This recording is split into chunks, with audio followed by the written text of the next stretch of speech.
Oye, mi gente, welcome to the Max Breakdown, where we'll be diving into sports, news, postcards, and cultura Dominican style with a twist. Mi gente, I have a good one for you today.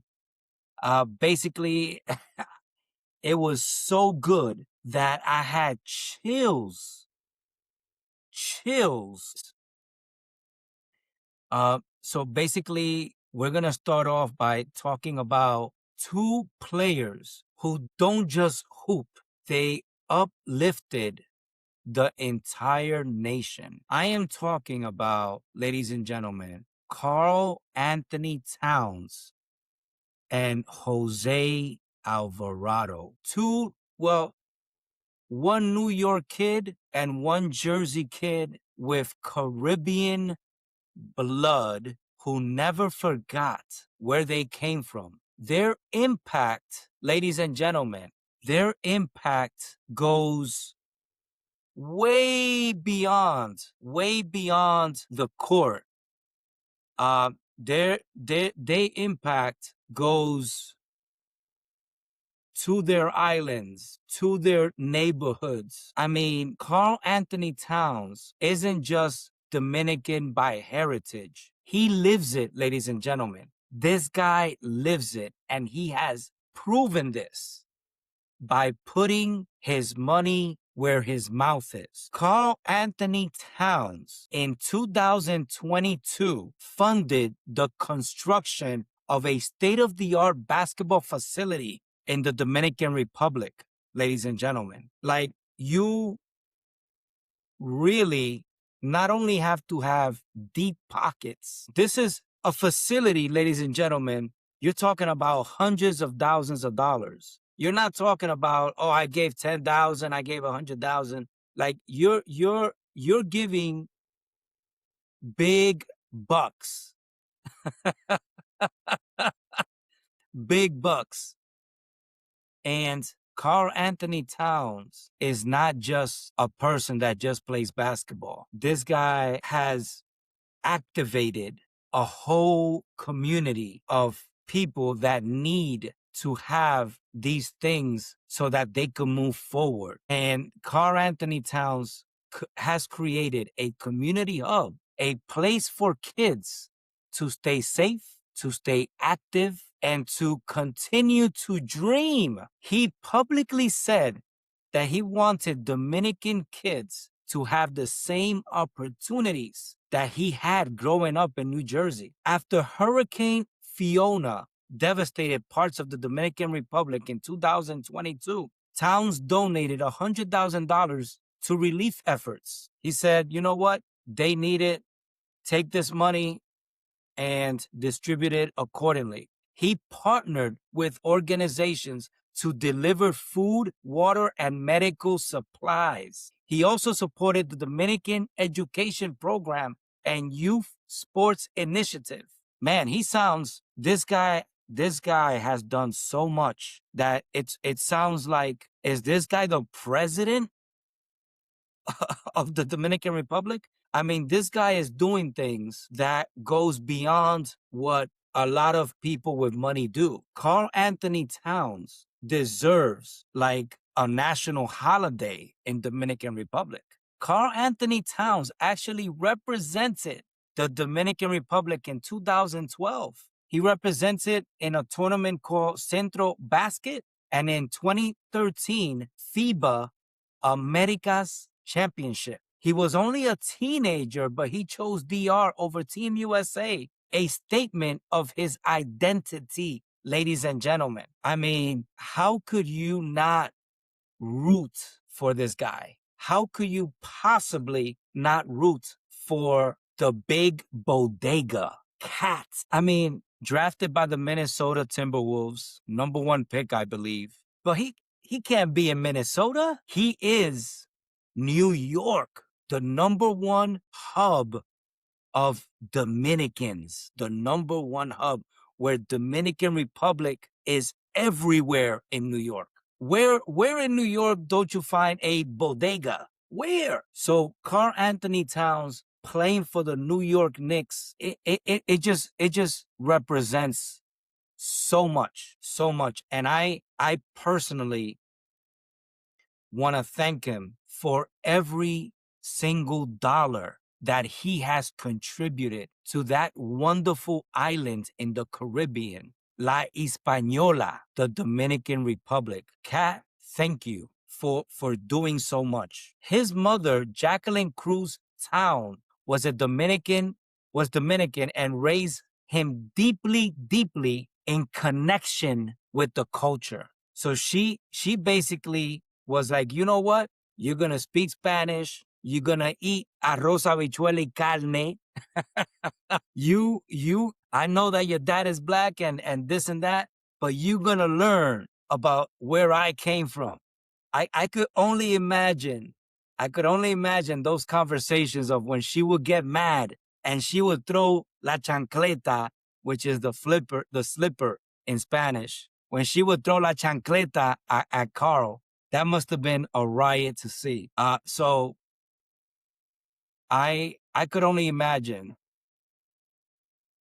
being around such a great man as Karl-Anthony Towns, a man that understands Dominican culture, that understands how important his legacy is, that understands what it is to come from a place that is very humbling. After losing his mother to COVID-19, Towns has spoken about how her Dominican roots made him better and it shaped him.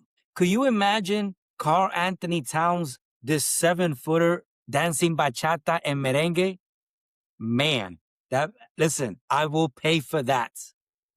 I will pay for that. He said, Karl-Anthony Towns said, everything I am is because of her and where she came from. Wow.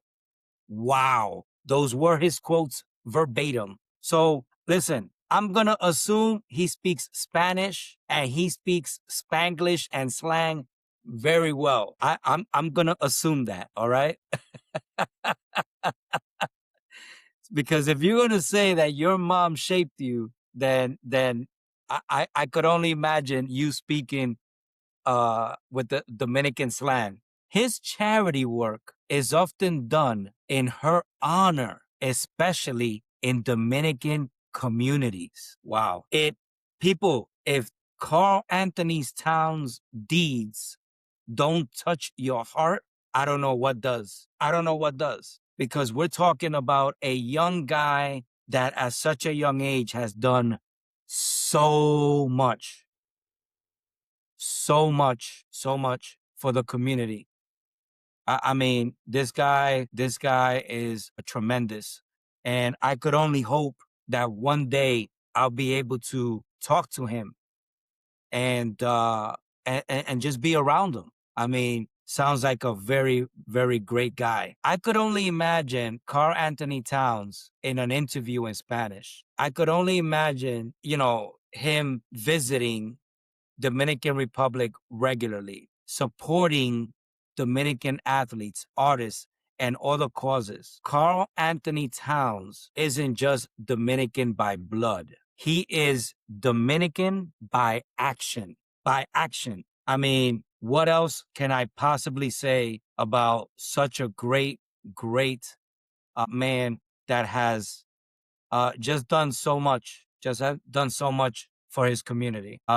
So all my respect to Karl-Anthony Towns. The next person that I'm going to be speaking about is none other than the great Jose Alvarado from Puerto Rican descent. I actually met Alvarado before he was even with the Pelicans. And I could honestly tell you, and this is for the record, this is in YouTube, this is forever. What a great guy, man. What a Jose Alvarado.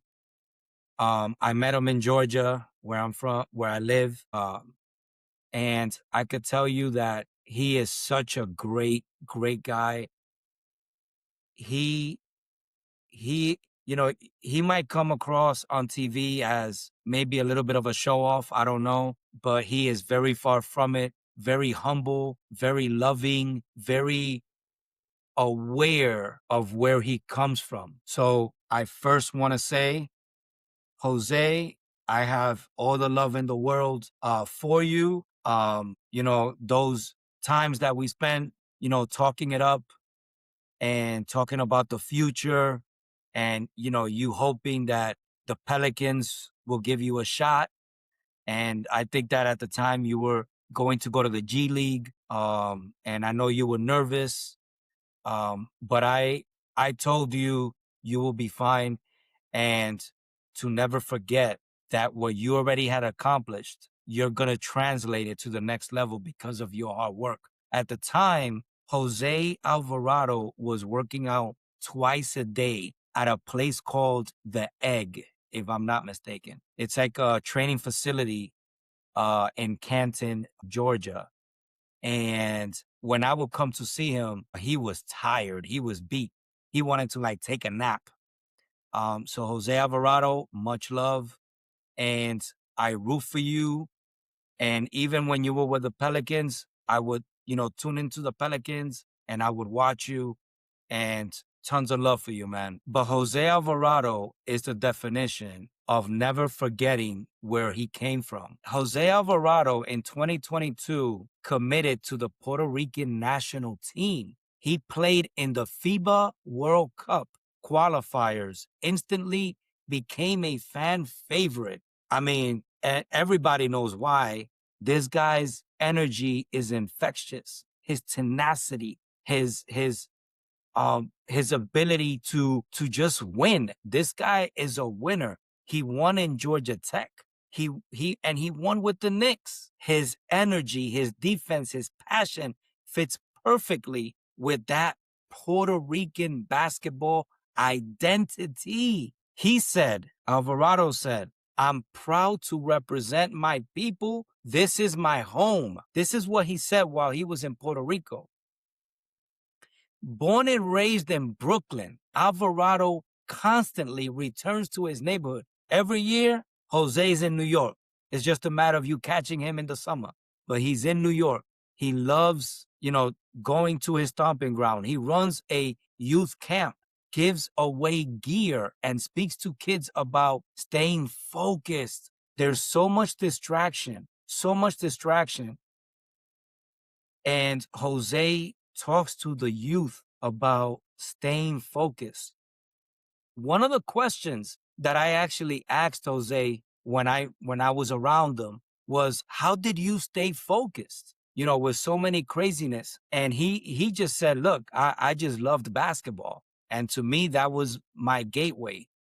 And Jose would tell me he would do that all day. He would play basketball all day. That was his thing.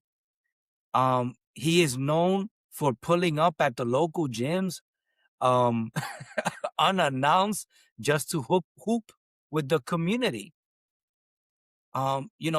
Giving back to Puerto Rico after Hurricane Maria. Alvarado's family was directly affected. He donated to rebuilding efforts and partnered with Puerto Rican organizations to support families in need. And let me say this. Look at what he was doing. And Jose Alvarado, at this point in time, wasn't a millionaire. He wasn't a millionaire. He was making like the league minimum. He was starting, okay? As a matter of fact, he had, at this point in time, he had just gotten, if I'm not mistaken, a 4-year contract, but it was for like $2 million. And remember, you got to pay your agent like 10%, and then you got to pay taxes in every city you play. So it wasn't like he had tons of money, and he was still dedicated to helping out his roots. So Jose Alvarado, all the accolades, all the flowers, you get it all. You have earned it. Nobody has given you anything. You have earned the love and the support and everything great that comes your way, Jose. Everything that comes your way, it ain't you earned it. It wasn't free. He's vocal about Puerto Rico's struggles and uses his platform to raise awareness. If you hang out with Alvarado, you see him sporting PR gear everywhere. Warm-ups, interviews, community events. I mean, he don't speak Spanish. And one of the things he was like, listen, I don't speak Spanish. I was like, how the hell could you not speak Spanish? He don't speak Spanish. But he's always with a Puerto Rican flag. He's, he's amazing. And he would tell everybody, I'm from Brooklyn, but my heart is Puerto Rican. Jose Alvarado, man, I mean, listen, man, if I had a mic, I would just drop the mic. Kids in Puerto Rico love him because he plays with corazón. I mean, I think that when when the Knicks traded for him, only a very few amount of people really knew who Jose Alvarado really was. Him coming to the Knicks and playing day in and day out, people fell in love with him. People fell in love with what Jose Alvarado brought to the court. I could honestly tell you that I don't know. I wouldn't feel as confident to say that we would have won a title without Grand Theft Alvarado. If you think about what Jose did in the minutes that he was on the court, who's going to tell me that he wasn't a difference maker in a very positive way? He was like a positive 11 in every single game. Jose Alvarado, he is not the tallest. He is not the flashiest, but he is goddamn relentless. Relentless. There's a famous picture online of him guarding Wemby. And let me tell you a fact about Jose. Let me tell you a fact. This guy, who have all the respect in the world, is not even 6 feet tall. Don't look at the basketball card. Jose's like 5'11". And Jose took on Wemby, and Wemby was goddamn scared. I guarantee you, Wemby was like, yo, this is Grand Theft Alvarado guarding me. He shows young Puerto Ricans that they could make it too. Think about it. Think about it. Jose's not even 6 feet. And if you are a youth and you're watching basketball and you're seeing this guy who's even shorter than Jalen Brunson, how are these kids not saying, yo, if Jose made it to the NBA, I could make it too? Jose is not the fastest. Jose doesn't have the best shot. Jose is not the tallest point guard, but how many could say they have that relentless attitude and that heart and that energy that Jose from Brooklyn has? You know how wonderful it was to watch Jose at the Puerto Rican parade? Jose could have been doing many other things, but he wanted to make sure that he let his heritage know that he hasn't forgotten just because he has some cash about them. That's who Jose is. Never get it twisted. Never get it twisted. Karl-Anthony Towns and Jose Alvarado are more than just athletes. They are bridges between the Caribbean and the United States. They are symbols of pride for the Dominican Republic and the Puerto Rican communities. They are proof that success doesn't mean forgetting your roots. They give back. They show up. They represent. They inspire. And for our cultura, that means everything. Everything. Karl-Anthony Towns, Jose Alvarado, I could only hope that whatever the Knicks are formulating for the 2027 season, it keeps Alvarado in New York. It keeps Towns in New York for the rest of their career, because they represent a lot more than just a game of basketball. It represents unity. It represents love. And it represents a lot more than what we could even put into words. My love and respect for those two great men. I gotta take a deep breath. Sadly, we have to transition. We got to transition, my people. And we will be talking about something that happened this week in baseball that was unbelievable. And you actually only see it once or twice a season. Once or twice a season. Pete Crow Armstrong. Wrigley Field was a movie last night. Pete Crow Armstrong, the kid wasn't just playing baseball. He was putting on a show for the fans. He hits in reverse order the cycle. He homered, he tripled, he doubled, and then he singled. Like he's speed running MLB The Show on a rookie mode. First Cub ever to do that like that or in that order. La gente estaba de pies, losing their mind. The people were standing up, losing their mind at Wrigley Field. But here's the part that hits different. Right after making history, he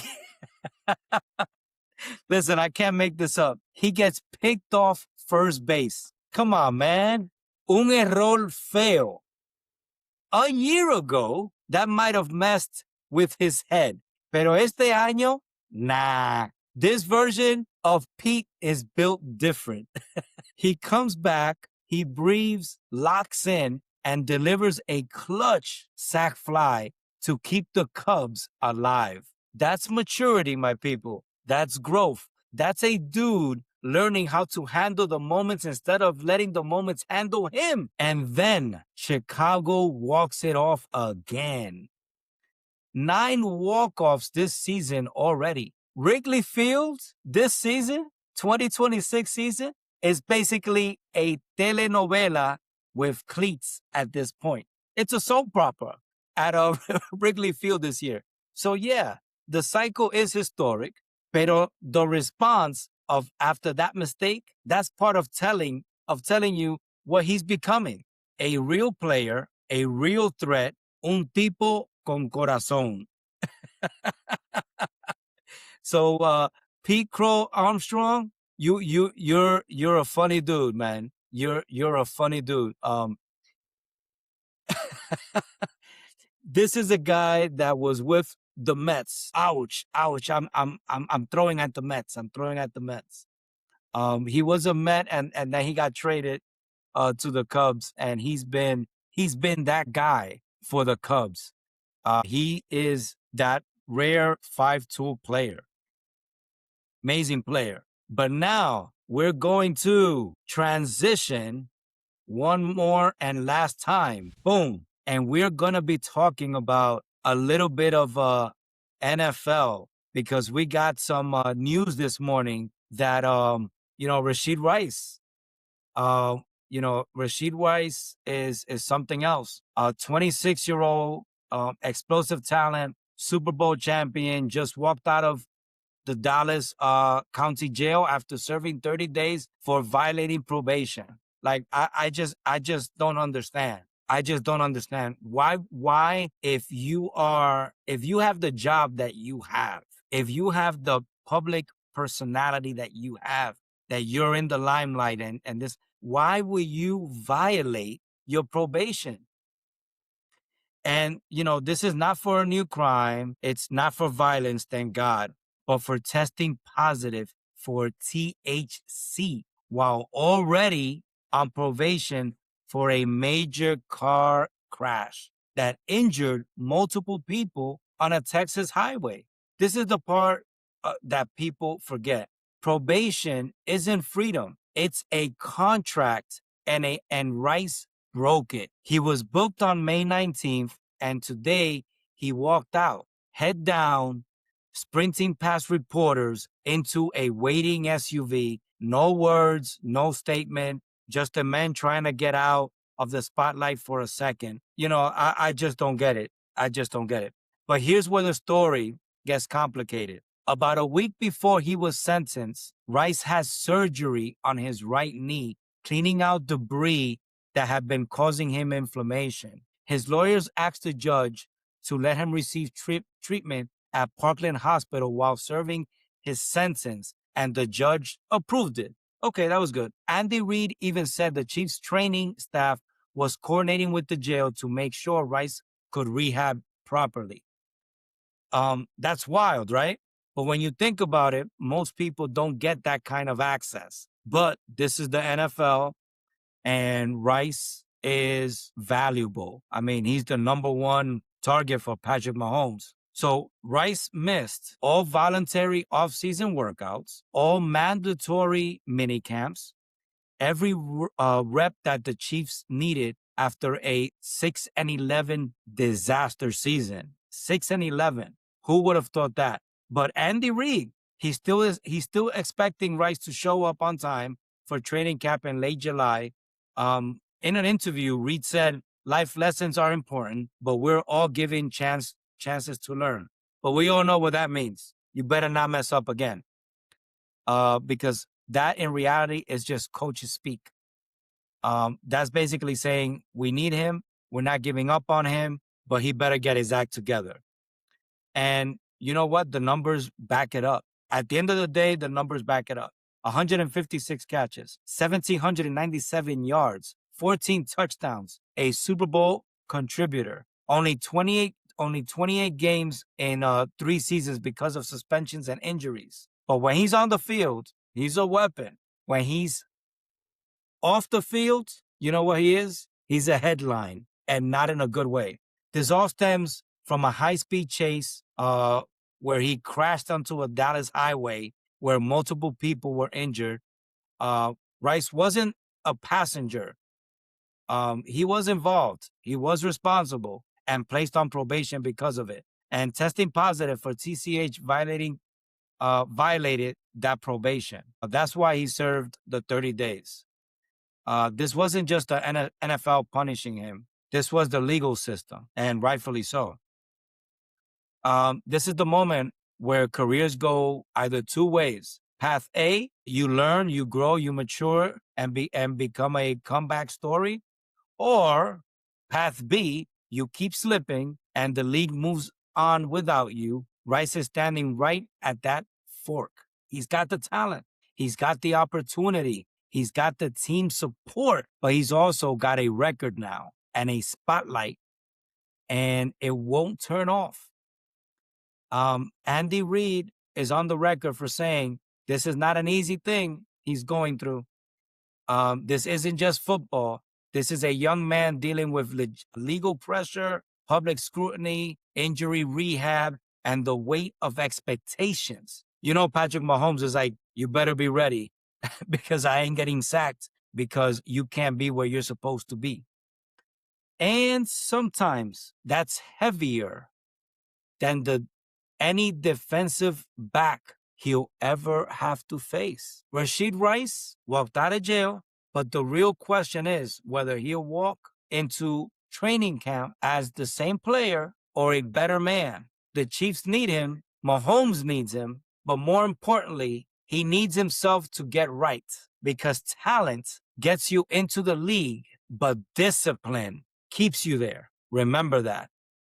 Discipline keeps you there. Mi gente, that's the breakdown for today. Walk with faith, move with purpose, and don't let anyone shake your spirit. This is Max, el que te lo dice claro, and I'll see you on the next one.